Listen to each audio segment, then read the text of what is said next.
आमच्या दिंडीतील आहेत ना वारकऱ्यांचे जोड्या बसलेल्या आहेत इकडे. हे बघा, हे सगळे पती पत्नी आहेत. आता ते नावं घेऊन दाखवणार आहेत आपल्याला. पांडुरंगाच्या मंडीला हरिनामाचा कळस, सदाशिव पाटलाचं नाव घेते भजनाच्या येळस. मस्त आंब्याच्या झाडाखाली किती वारकरी बसलेत बघा, निवांत. चला, आजची ही आमची राहायची व्यवस्था. हे बघा, जोरात दगड फुटला पाहिजे तो. घरी म्हणायचं इथं डाग पडला तिथं डाग पडला. आता कसं वाटतंय? आता बरं वाटतंय का? रामकृष्ण हरी मित्र हो, कालचा जो आपला मुक्काम होता तो जेजुरीपर्यंत होता. तो व्हिडिओ तुम्ही पाहिलाच. आणि आता आपला जो पुढचा मुक्काम आहे तो वाल्ले येते. आणि वाल्ल्याची खासियत काय आहे हे तुम्हाला महाराज सांगतील. महर्षी वाल्मिकी ऋषींचं ते गाव आहे ज्यांनी मूळ रामायण लिहिलं. रामचंद्र प्रभूंच्या जन्माच्या अगोदर, अवताराच्या अगोदर ज्यांनी रामायण लिहिलं. आणि ते तसं तसं घडत गेलं. हो, अगोदरचे ते एक डाकू म्हणून प्रसिद्ध होते, चोर म्हणून. अच्छा. परंतु देवर्षी नारदांचं त्यांना मार्गदर्शन लाभलं. नारदांच्या म्हणण्यानुसार अच्छा. जे त्यांची कानउघाडणी केली एक प्रकारची. नारद म्हणून विचारलं, बाबा हे चोऱ्या माऱ्या कशासाठी करतोस? सांगितलं, माझ्या मुलाबळांसाठी. उद्या जर तुझ्या ह्या कर्माचा भोग जर तुला आला, ते वाटेकरी होणार आहेत का? अच्छा.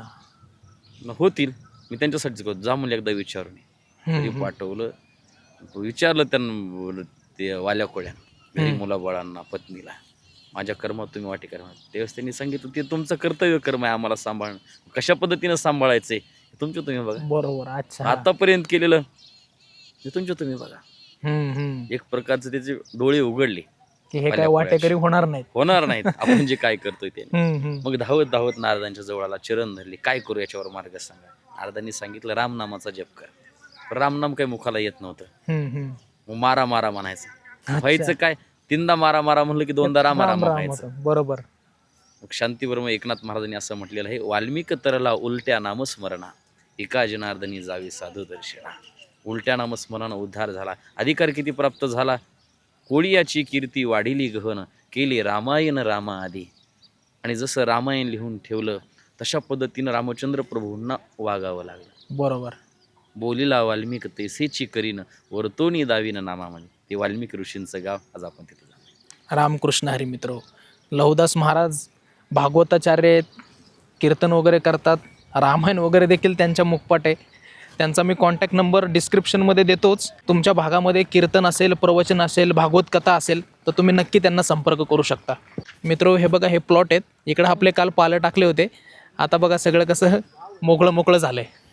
चला, आता आम्हाला बराच वेळ लागेल बहुतेक. माऊलींची पालखी यायला बराच वेळ लागतो. आज माझ्या भावाचे कपडे संपलेले दिसत आहेत. त्याने असं बघा पॅन्ट शर्ट घातलेली आहे, परंतु त्याने डोक्यावर जी टोपी घातली आहे त्या टोपीने शोभा आहे. माझी टोपी कुठं हरवली आहे काय माहीत. काय झालं माहीत आहे का, माझ्याकडे 1-2 टोप्या होत्या पण त्या पडल्या कुठं तरी. हो, आता मी पुढं एखादं दुकान भेटलं ना टोपी घेणार आहे. कारण टोपीशिवाय मजा नाही बघा वारकऱ्याला, नाही का. टोपी, पंचा आणि पांढरे कपडे किंवा असे साधे आपले कुडते वगैरे घातले तरी चालतंय. आता पांढरे कपडे आम्हाला घालायचं म्हणलं तर ते धुवायचे कुठं काय, बरेच प्रश्न आहेत. आता आंघोळ आम्ही कशी केलेली आहे तुम्हाला मी सांगेल नंतर. समोरच जेजुरगड आहे मित्र आमच्या. आणि सर्व दिंड्या बघा अशा चाललेल्या आहेत. आता सकाळच्या नाश्त्यासाठी अशा दिंड्या इकडे सर्व थांबलेल्या आहेत. आता हे बघा नाश्ता बघा काय असतो इकडे. चिवडा वगैरे असतो नाश्त्याला. पुन्हा अशी राजगिऱ्याची चिक्की, शंकरपाळ्या, चिवडा, खजूर वगैरे. प्रत्येकजण असं काही ना काही घेऊन येतो. मित्र, जी वारकरी मंडळी आहे ना ती स्वतःच्या फराळाचं झालं किंवा हा चिवडा वगैरे झालं हे घेऊन आलेले असते. कारण मग ते अशा प्रवासामध्ये आहेत ना ते काढून ते खात राहतात. आणि बाहेरचं सहसा ते खातच नाहीत, माहिती आहे का. मी आता बरंचसं ऑब्झर्व केलं इकडे.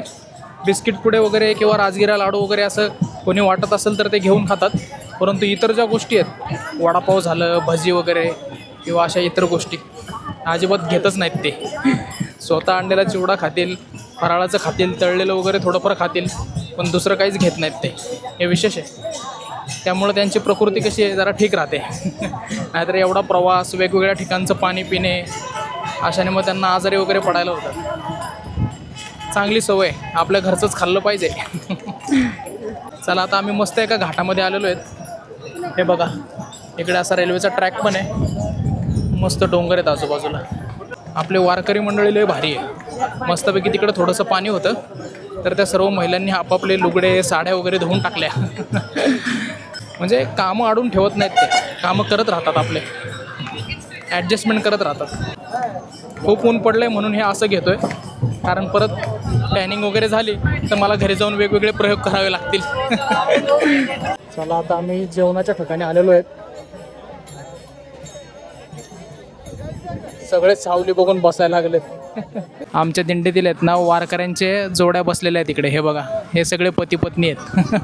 आता ते नावं घेऊन दाखवणार आहेत आपल्याला. पांडुरंगाच्या मंडीला हरिनामाचा कळस, सदाशिव पाटलाचं नाव घेते भजनाच्या येळस. सोन्याचा मृदंग, त्याला चांदीच्या गड्ड्या, छायाचं नाव घेतो अंबलटेकचा पट्ट्या.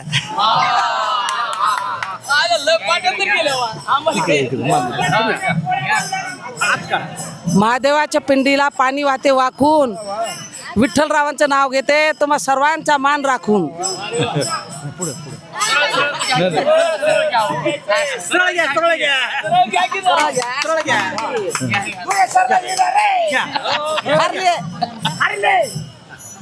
द्रंगशाच्या याला पाणी घालते वाकून, विनायक पाटलाचं नाव घेते सगळ्याचा मान राखून.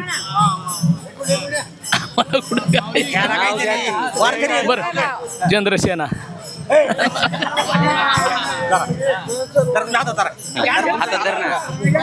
सोन्याचा करंडा, चांदीचा कळस, चांगदेव पाटलाचं नाव घेते माऊलीच्या सवळ्याच्या वेळेस.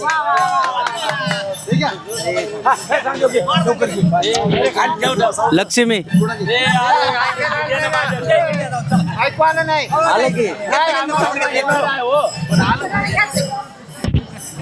थोडेसे आपले वारकरी मंडळी मध्ये आधी येत होते, परंतु तुम्हाला आवाज आला असेल की यांनी छान असे नावं घेतलेले आहेत. हां, तर ह्या वरिष्ठ जोडीने सर्वात भारी नाव घेतलेलं आहे असं यांचं म्हणणं आहे.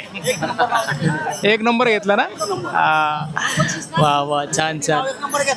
बक्षीस आता हे काय आले ना गोडधोड.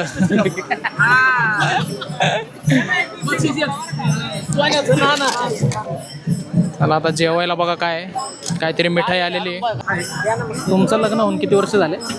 2 वर्ष झाली. 2 वर्ष झाले ना. तुम्ही घेता का नाव इथं? आता नाही एकटा झालेलं. पण वहिनी आमच्या व्हिडिओ मधून पाहतील ना. घ्यायचं का घ्यायचं? मारुती नाव घेतो का? मग काय नाव घेतो ना. वहिनीचं नाव घ्यायचं. मग घे. अरे एवढा टाइम नाही. चल.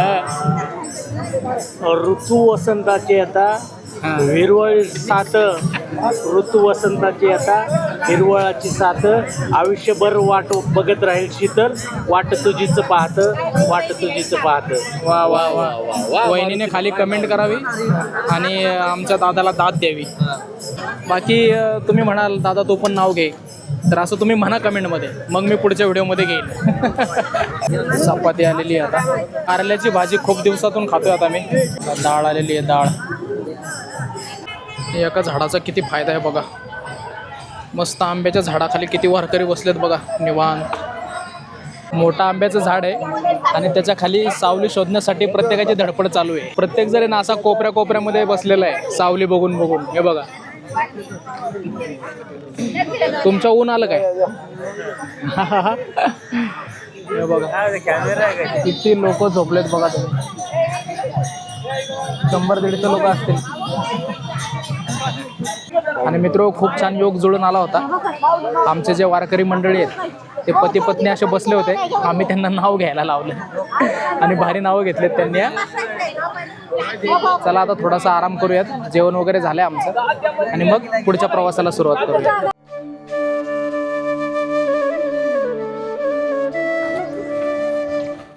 चला आजची ही आमची राहायची व्यवस्था. हे बघा इकडं असे पालं टाकलेत आज आणि मागच्या साईडला डोंगर आहे बघा. कुठे आहे आपला? इकडे आहे का? इकडे तर गोठा दिसतोय मागं. कसं आहे बघू दे. बापरे इथं तर आपल्याला गादीची व्यवस्था आहे, गवताची गादी आहे आपल्याला.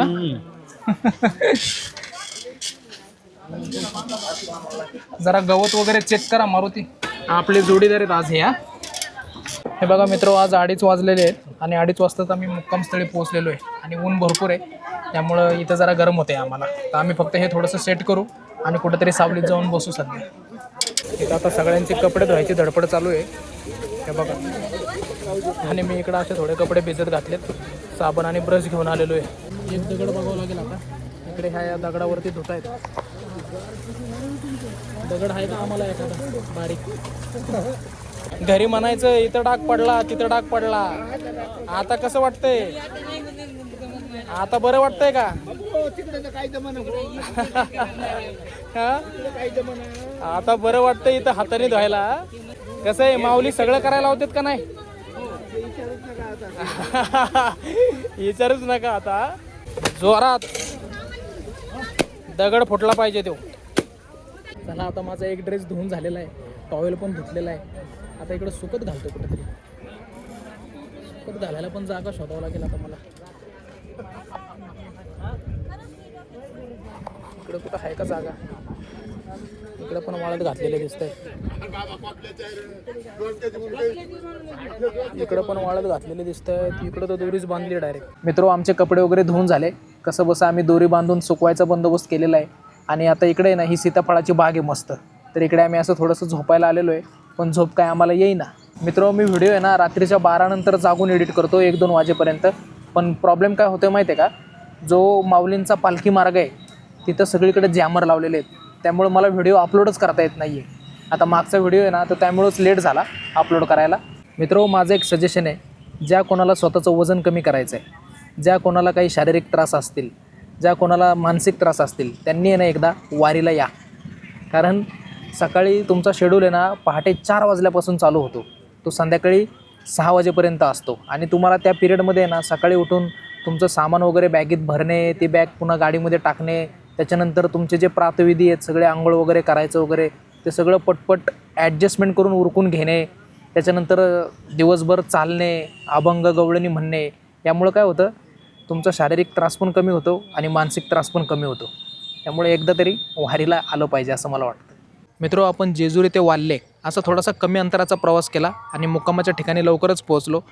आणि मला इकडे कपडे धुवायला वगैरे जागा देखील मिळाली, त्यामुळे मी जरा खुश आहे. तर तुम्हाला हा प्रवास कसा वाटला मला कमेंट करून नक्की कळवा. आणि आपले पुढे येणारे व्हिडिओ देखील पाहण्यासाठी चॅनलला नक्की सबस्क्राईब करा. रामकृष्ण हरी.